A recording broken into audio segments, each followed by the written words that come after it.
Parshas Vayeitzei, Shlishi. Yaakov Avinu has met Lavan as we continue into Shlishi of this week's Parsha, in which Lavan has explained his two daughters. Leah's eyes have weak, sensitive eyes, crying so much because she knew of her eventual marriage as she thought to Esav. And Rachel was very beautiful as the previous Aliyah ended.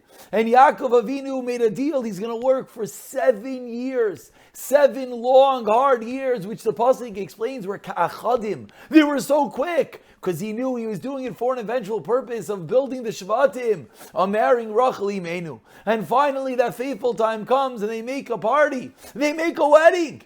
But unfortunately, when Yaakov Avinu wakes up the next morning, it was not Rachel, but rather he was tricked, it was Leah. We know that Rachel gave away the signs to Leah, so that to have compassion on her older sister, an act which for eternity will come to save Klal Yisrael, that when the day will come, that Moshe Rabbeinu himself will not be able to save Klal Yisrael, but Rachel will be able to come to HaKadosh Baruch Hu and say, I risked everything. You should bring our children out of Galus. And finally, Lavan agrees to say to Yaakov, okay, you want Rachel, work another 7 years. But let's hone in on a detail in the Pasuk. When does Yaakov Avinu marry Rachel? Explains the Pasuk, when the Shivas Yemei HaMishta finishes. He marries Rachel right away.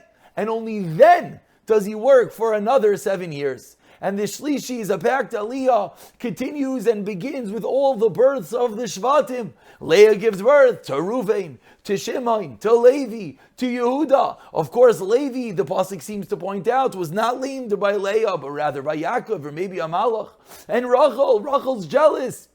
Rachel wants to have children. Yaakov Avinu says, Hatachas Elokim Anochi. Why are you getting upset at me? I'm not God. I don't determine who has children. So Rachel gives her maidservant Bilhah to Yaakov, so she'll be able to have children, and Dan and Naphtali is born. And Leah's like, whoa, what's going on? I'm not having children. And she gives her maidservant Zilpah to Yaakov, and then Gad and Asher are born. So Shlishi ends with Leah already having her 4 children, Bilhah having her 2 children, Zilpah having her 2 children, and Rachel still waiting and longing for a child of her own.